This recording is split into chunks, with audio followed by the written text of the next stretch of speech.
I've recently watched Game of Thrones and liked them a lot, so therefore naturally my gaze fell on Warcraft 3. Honestly speaking, I've long wanted to play a strategy game that has a plot. By the way, I am such a die-hard Warcraft 3 fan that after logging countless hours watching Grabby's streams on Twitch, I ended up getting a personalized Christmas card from the legend himself. But at the same time, I never really played Warcraft apart when I was a kid. So, without extra words, get comfy, grab something to munch, and enjoy the show. The game starts with a scene where a human is standing with an orc. Meanwhile, some old man off screen says the confrontation has gone on so many years. Suddenly, meteors splat down from the sky and stone golem, who flings off the orc and the human aside. Then the narrator says that the time of chaos has come. Let's start it from the prologue, where we'll play as orcs. Another cutscene is shown. There the narrator explains that the land is covered with some scars of the past and is bracing for the next calamity. They tell us about the conflict between humans and orcs, how they hacked at each other for ages, but now there is a bigger problem. Okay, now we're about to play as the orc leader. So let me quickly explain what's going on here. See, in Warcraft world there is a lot of different races that interact with each other. As they show up, I will talk about them. Right now, it's all about the orcs. Orcs are orcs, pretty much the usual. The events of the game happening in a world called Azeroth. The orcs are now there, though their homeland of the orcs is the world of Draenor. Way back, long before the events of the third series, orcs lived in the world and basically everything was fine. They led a nomadic lifestyle and didn't take part in big conflicts. They were just chilling, but one day Draenor was noticed by the Burning Legion, a union of all the evil demonic bastards that terrorize different worlds. That very invasion is what we were shown in the opening cutscene, and our heroes will have to fight them in Warcraft 3, but that's later. So one of the demon lords named Kil'jaeden tricked the then leader of the orcs, Ner'zhul, and generously endowed Ner'zhul and the other guys with demonic powers, starting a conflict with another race living on Draenor. Ner'zhul realized they wanted to use him and began hatching his own plan. Kil'jaeden sniffed out that the Ner'zhul wasn't dumb and was kinda shady, so he gave even more power to Ner'zhul's pupil, Gul'dan. In short, the demons and Gul'dan convinced the orcs to serve the Legion. In exchange, they gave up them strength. To get that power, you had to drink demon blood, and with the demons' help, Gul'dan opened a portal to Azeroth. Azeroth, by the way, is where the Warcraft 3 happens. The orcs invaded, and the war with the humans, settled there long ago, began. The Horde and the Alliance are always fighting each other. Now the Horde, led by Thrall, is based in Azeroth. Thrall, the orc leader, is the one who dreamed of the guy pointing a finger at the camera. Right now Thrall is chatting with Medivh. That's also very important for the plot. Medivh is a prophet who knows demons will show up soon and something has to be done. Medivh tells Thrall, "Bro, follow me and I'll explain everything." And the tutorial starts. They'll tell us what to click, how to walk, level skills, and so on. You probably noticed if you have played Warcraft Reforged that I'm playing with Reforged graphics. Even though I personally prefer Classic, I figured it would be better for the video. Reforged graphics are pretty detailed, but from the top point of view it's really hard to tell whose unit is whose, so it lacks clarity. Okay, the tutorial taught me such an important strategy element as selecting a squad, moving it with my right mouse button. In the end, the Thrall reaches the shore where Medivh was waiting. Medivh says Thrall needs to gather all the orcs and get the hell out of here as soon as possible.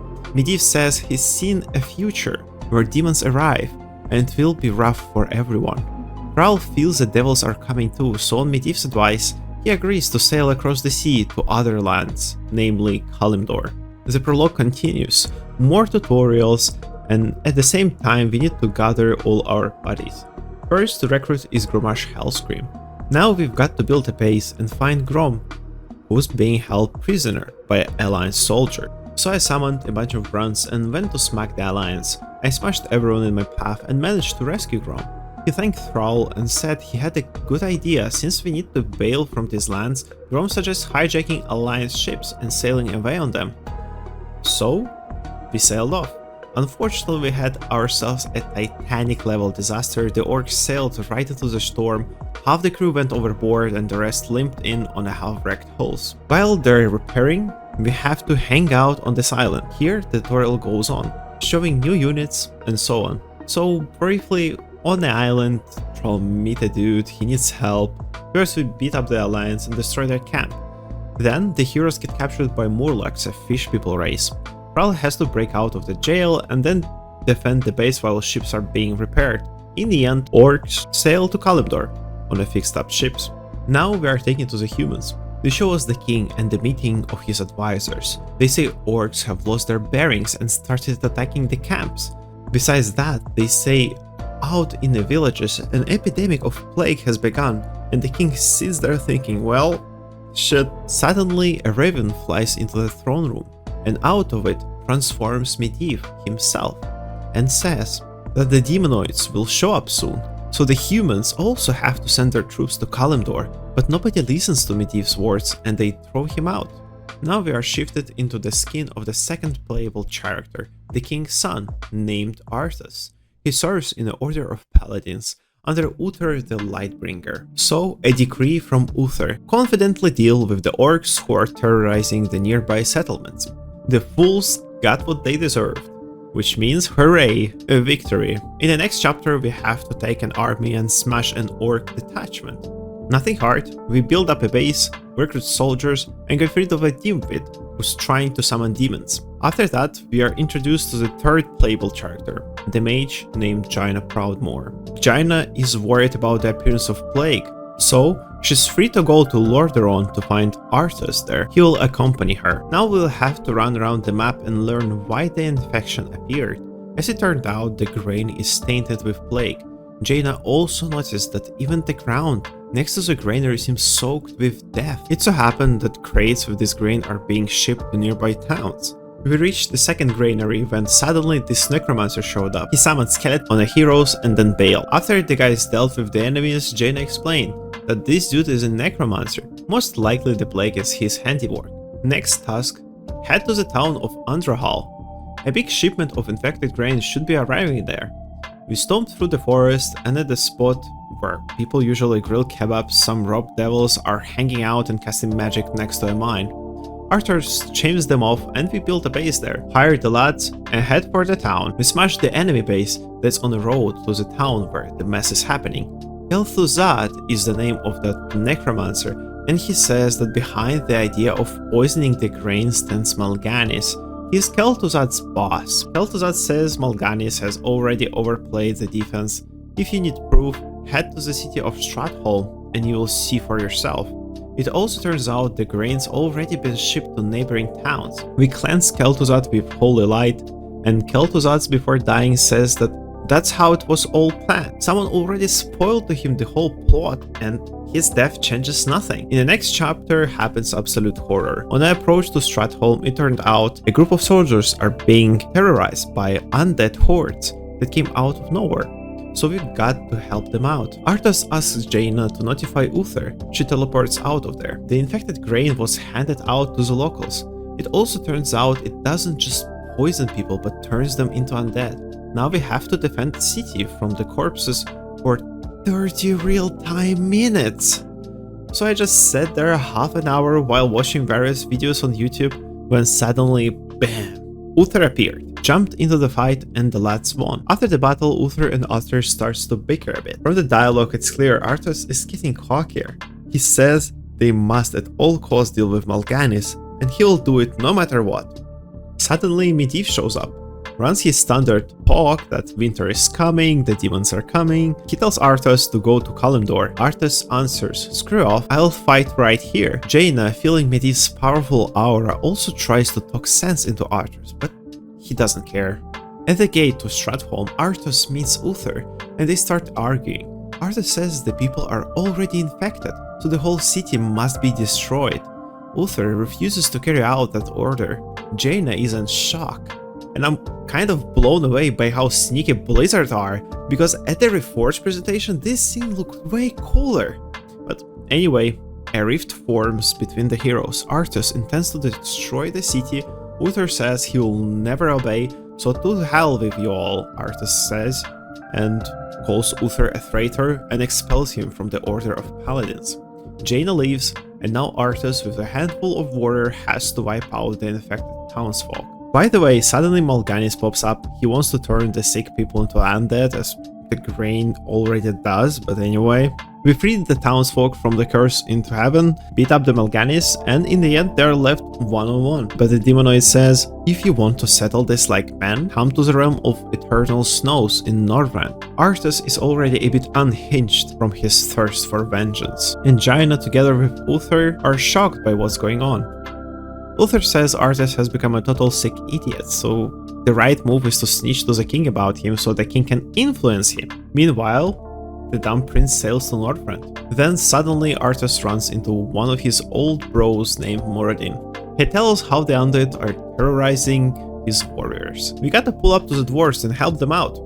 You know, talking about pull-ups, growing up I was never able to do any of them, which was annoying, but now I can easily pull up for a beer. Anyway, with a squad of brave men, we shredded the undead and along the way wiped out their base. All that's left is to find Mal'Ganis. Out of nowhere, Moradin says that in this place an ancient blade, Frostmourne, is stored, and he was ordered to find it. The next day, some dudes fly in from the capital and voice the king's orders to shut this whole expedition down and head back to the capital. After a while, Arthas returns to the camp. They pass along the king's order and he finally goes off the rails.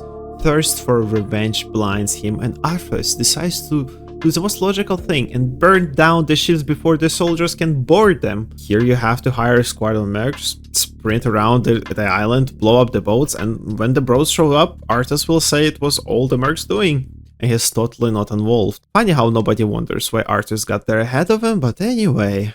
Ships burned. So, well guys, guess we're hunting Mal'Ganis. It's cool to watch Arthas morph like that, even though maybe it's a little bit too fast, but it's fine because RTS narration isn't like most games. I would still love to see more of a shift in his, I don't know, like little things, how he talks to people, how he treats things around him and so on, but it's okay.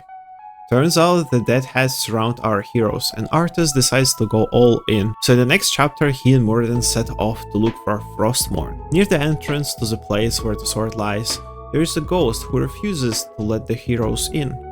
We had to obliterate them, and before dying he said he was trying to protect Arthas from that blade. Moradin points out that on a pedestal it's written, whoever takes the sword will gain infinite power, but in return that power will torment the user's soul. Moradin says the sword is cursed. Better bail, but Arthas disagrees. Says he's ready to shoulder the curse to save his people. Moradin once more tells Arthas to forget this and lead his people home. But Arthas answers, screw you all, I must have vengeance. Mr. Paladin grabs Frostmourne, Moradin dies from an icicle, flies off the pedestal. With Frostmourne, Arthas is now mega strong, just plain by his chaos damage, holy. And it's time to settle things with Mal'Ganis. From their conversation, it's clear someone spoiled the whole plot to Mal'Ganis too, that Arthas would take Frostmourne. The blondie now hears the sword's voice, and Mal'Ganis explains it's the voice of his master, the Lich King, and asks Arthas to tell what the master is saying. Instead, Arthas just kills Mal'Ganis. And then later we can see the text that basically explains that the prince roamed the waste of Northrend, lost his marbles, and now driven by the dark will of the sword, Arthas wants to return to his homeland and claim some sort of reward. Cutscene shows Arthas in fancier gothic outfit walking back into the capital. One more thing to praise Blizzard for is the cinematics. In this game and in WoW they're super cool. I never even played WoW, but I've watched many cinematics because they're just simply good, and I even have a YouTube avatar of Arthas from the cinematics from World of Warcraft. So Arthas barges into the throne room where his dad is sitting. The king is happy to see his son back, and the son, little snake that he is, sticks the old man on the pike, just like that. Succeeding you, father. In the next chapter we'll play as a evil Arthas, and it will walk us through the Scourge's plans. Anyway, this is it for this video. Hopefully I will make another one in continuation, at least that's what I'm planning. Leave a like, leave a comment. See you in the next episode. Glory to the Scourge. Speak, fool. No one orders me around. Tread lightly. What is it now? Finally. Frostmourne hungers. This is more like it. Ah, at last.